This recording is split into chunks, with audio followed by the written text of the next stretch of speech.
Hi, this is Mark Farnham with Every Believer Confident. I want to talk about one of the most important apologetic questions out there that we often get asked as Christians. And that's the question of how can there be an all-powerful, all-loving God when there's so much evil and suffering in the world? This is probably the number one objection that Christians get asked when they seek to share the gospel. Many times behind the intellectual objections is this objection. You can answer all the questions about how do we know God exists or how do we know the Bible's reliable. And even if you do answer those questions, sometimes behind those questions is the really important one to the person you're talking to, which is, where is God in all the evil and suffering in the world? And that's understandable. As Christians, we wrestle with that as well, don't we? The Psalms are full of cries for God to intervene. So two things we often ask in this question, or even unbelievers ask in this question, is, does God care? And when will he do something about this? So how do we answer that apologetically? Well, some apologists like to go deep into the necessity of evil for God's glory to be magnified, and there's some good thoughts there, but most people I talk to are not asking that question. They're just wanting to be able to make sense of why there is evil and suffering in the world. And of course, as Christians, we believe that the biblical worldview, beginning with the perfect creation of the world and the fall into sin and the subsequent curse that comes upon the world, is the fundamental answer to why we have a world that is broken and fallen. But of course, we want to take that further when we give an answer to those who ask us about this question. So the first thing I do, and this is very common in our approach to apologetics, is to ask questions about the objection. This is a common way to handle objections. First, ask questions before you seek to answer it to make sure you understand, but also to challenge those who are asking that question to think about what they are presupposing, that is, assuming to be true without proving it, so that you can clarify whether their objection really is consistent with their own worldview. So let's take someone, for example, who believes that there is no God, that we just came about through a random process of time and chance. Natural selection directs the course of history, and there's no designer behind the universe, no God, no one who loves us, who is coming to save us or has acted to save us. So if that's the case, first I'm going to ask people, what is your explanation for evil and suffering in the world? So I want to put the burden back on them to wonder, how do you answer the problem of evil and suffering? Obviously, if you don't believe in the Christian God, then you have some other explanation for why things are the way they are in the world. And my question is trying to get to the heart of whether your belief is consistent with this question. For example, again, if someone believes in evolution, my question to them is, why are you bothered by evil and suffering? Why do you even call the things that you consider to be bad or tragic? Why do you call those evil? Or why do you think that shouldn't be that way? See, if there is no God and the evolutionary worldview is right, then the world is exactly the way it's supposed to be, right? There's no way it's supposed to be. This is the way it's supposed to be. This is the way natural selection works. Now, you could argue that we as human beings in developing consciousness and rising above other animals, we should know better. But even that assumes that there is a better. Why is it that in the animal world, when predators kill prey, we don't think of that as something wrong with the world? Why then do we turn around and say among humans, when one human kills another, that that's necessarily a problem? Now, I would say as a Christian, I agree with you that the world is not the way it's supposed to be, but that's because that explanation makes sense in my worldview. God did not make the world to include death and illness and destruction and sorrow. That's not the way the world was made. That came about because of the sin of Adam and Eve and the curse that came upon this world from God. So the first thing I want to do is I want to challenge that person. Why do you think it's such a bad thing that there is evil in the world? And how do you call evil what it is? Where do you base that idea of evil? Now, some Christians try to attribute all the evil in the world to simply free will, and certainly free will plays a part in it. But free will is not enough of an answer for the whole thing because all kinds of natural disasters occur. I'm sitting here in October 2024, and we've just had 2 major hurricanes go through the South. So you can blame acts of human evil on free will, but that doesn't explain the other forms of suffering in this world that are natural disasters, the simple process of growing old and dying. So rather than just jumping to explain everything by free will, I want to first, again, challenge the unbeliever to ask them, how do you make sense of this in your worldview? Let's say they're from an Eastern religious background. They might view evil and suffering as an illusion. In Buddhism, suffering is an illusion. You are an illusion. You're actually part of all that exists, the Brahman. And therefore, you must learn to escape the illusion that you exist. You must learn to rid yourself of desire, even the desire to live, even the desire to have desire. You must rid yourself of all that, and that's what the process of following the Buddhistic ways is all about, is that eventually, over time, multiple lives as you're reincarnated, you will be able to escape the illusion that suffering exists, that you exist, and you will be taken up, removed from samsara, the endless wheel of life and death, and you'll be taken up into nirvana and cease to exist. Well, to some people, that's an attractive belief, but I know others who have come to Christ out of Buddhism that say it's just hopeless. I've got to live this life over and over again and suffer and endure with no assurance of when that will take place. Very similar, Hinduism teaches that if you suffer, it's because you deserve it from bad things you've done in past lives, even if you don't remember them. Therefore, you must pay off your karma. And so you live life after life after life suffering in order to pay off your karma. Again, many people that contemplate that they will have to relive lives of suffering over and over endlessly in order to attain enlightenment. It doesn't provide a lot of comfort. Not that something is true because it's comfortable, but something is comfortable because it's true. And the Christian faith offers hope, offers the promise that someday God will rewind all the suffering of this world. And as a friend of mine recently said, all the scars in this lifetime that are occasions of suffering and grief now will be occasions of glory in the eternal state. So before I seek to answer this problem of evil and suffering, I first want to challenge the person who's raising the challenge to me. What do you do with suffering in your worldview? And the truth is, if there is no God, then this is just the way the world works. If Buddhism is right, then you just have to give up the illusion that you're suffering. If Hinduism is right, you just got to buckle down and take whatever suffering you get to pay it off. Most people find that when they think seriously through that to be an unsettling option. See, the truth is, I think everyone intuitively believes that the world is not the way it's supposed to be. And that only makes sense in a Christian worldview.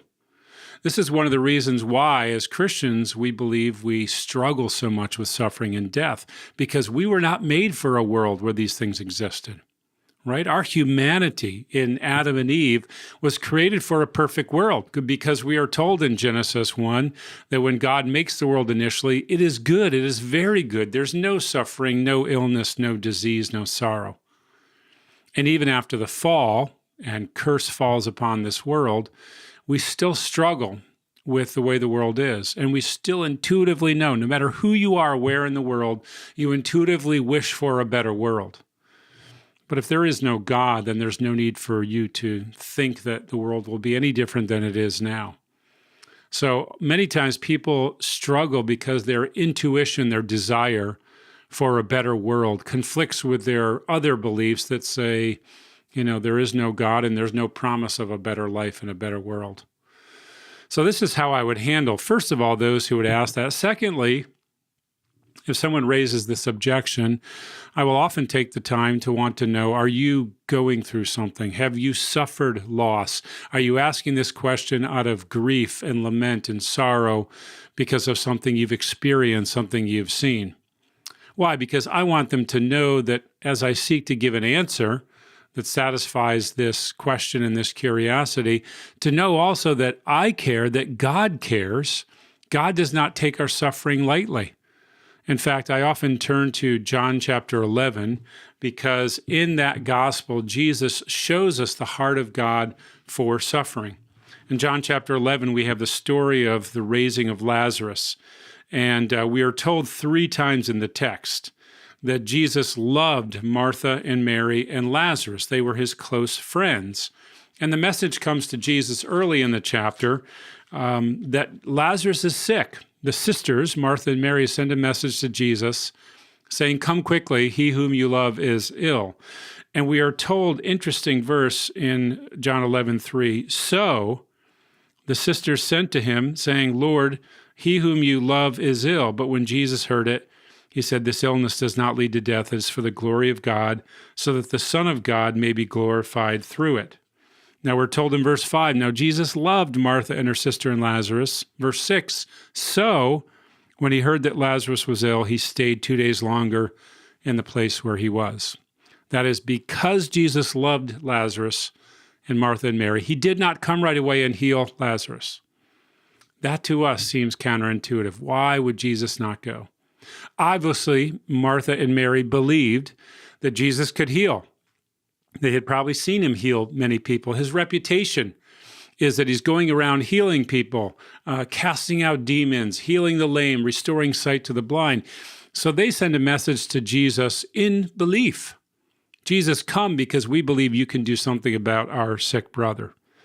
But Jesus says several times in this passage, I am not going right now because I want you to believe in me, and this is ultimately for the glory of God. Finally, when Jesus does come into town in verse 17, he comes and Martha comes and says to him, "Lord, if you'd been here, my brother would not have died." Tim Keller says we need to discern when we're talking to grieving people. Do they need a ministry of truth or a ministry of tears? Here, Martha needed a ministry of truth, and Jesus simply says to Martha, "Your brother will rise again." And Martha says, "I know he will rise again at the last resurrection." And Jesus says to her, "Martha, I am the resurrection." See, the Jewish conception at this time was that the righteous would rise at the end of time, but the thought of someone rising right now seemed to not occur to them. They did not have that concept. And Jesus is giving her truth. I am the resurrection. I am the one who can raise Lazarus from the dead even now. And then he asks her, do you believe this? See, part of the answer to evil and suffering is that God uses suffering and human evil to drive people to God in repentance and faith. If we were given nothing but comfort and glory and butterflies and rainbows all the time, we would not sense a need for God. But suffering sometimes comes so that we can be reminded that we are desperately dependent upon God. Mary comes out a short time later. She falls at Jesus' feet, and she says the same words that Martha did. "Lord, if you had been here, my brother would not have died." But Jesus doesn't respond to her in the same way that he did to Martha. As Tim Keller says, Mary needed a ministry of tears. Martha, a ministry of truth. Mary, a ministry of tears. We're told Jesus looked around at those weeping over the death of Lazarus, and we are told he is deeply moved in his spirit. Twice in this passage, Jesus is deeply moved in the spirit. And this word is very interesting. It can mean he bellowed in anger. So he might have done something like this, at the thought of death, at the sorrow that he saw around himself. And then we are told in John 11:35, Jesus weeps. This is so important. As Christians, we need to know God's heart for us in suffering, that he is not distant and uninvolved. We do not have a deistic God who sets the world in motion and walks away. We have a God who enters our world, enters our pain, and suffers with us, all the while not diminishing his essence at all. Jesus goes to the tomb and says, "Take away this stone." It's very interesting that Jesus is about to raise Lazarus from the dead, and yet he takes the time to weep. You would think Jesus would walk into town and say, "Don't worry about it, I'm here," and he just raised Lazarus from the dead. But by taking the time to be deeply moved and to weep, Jesus shows us the heart of God. And then he raises Lazarus from the dead. And he prays before he does that and says, Father, I thank you that you've heard me. I knew that you always hear me, but I said this on account of the people standing around, that they may believe that you have sent me. See, the ultimate purpose in this passage, through suffering, is that God is glorified and we believe. Why? Because if we are here to bring God glory, then the greatest fulfillment we can experience is not our own comfort, not a problem-free life, but that we might bring God glory even through our lives, even through suffering, and that we might turn to God in faith, because our greatest need is not to be healed of our present circumstances. And sometimes when people say, why is God allowing this, hurricanes, war, illness, I have to say, I don't know why specifically God is allowing this. But I do know God loves us so much that he has taken care of our greatest need, which is to be reconciled to him, to have the guilt of our sin removed so that we can be reconciled to God. And if God has taken care of my greatest need, then I can trust him in this suffering. I love Romans 8:32. He who did not spare his own son, but delivered him up for us all, how will he not also with him give us all good things? That is, if I can trust God for my greatest need, forgiveness through the atoning death and resurrection of Jesus Christ, then I can trust God through the suffering that I can't make sense of. Maybe you've gone through things and you wonder, why did God do this? I can't make sense of it. I understand that. I've lived with chronic illness for 20 years, needing a kidney transplant, and then a few years ago, having to go through cancer and nearly losing my life. Seeing my mom killed in a car accident out of the blue, a mile from our house, on the way to pick up my wife to go shopping. Short time after that, my father-in-law dropped dead. Time and time again, we've seen things that we cannot make sense of. We don't know why. Sometimes we do know why suffering happens, but many times we don't know why. And I can say to someone who doesn't know Christ, I don't know why God is allowing this in your life, but I do know this. It can't be because he doesn't love you, because he has already given his son. And the only hope is that someday God will undo the suffering of this world and bring us to a place of eternal bliss. And that can be obtained by believing in Jesus Christ. That, my friends, is the only comfort in life and death, is that God will sovereignly restore all things, because he who is willing to punish his own son, his innocent son, for the sake of the guilty, will not overlook our tears and grief. And so I can help a person who is struggling with this problem of evil and suffering and show them, first of all, that struggle only makes sense in the Christian worldview, where we know things are not the way they're supposed to be, but also the promise, because of what Christ has done for us, is that we can be reunited with those that we love that have passed on. We can see the suffering of this world, which is an occasion for grief and sorrow now, turned into an occasion for glory then. My friend, if you are suffering, my heart goes out to you.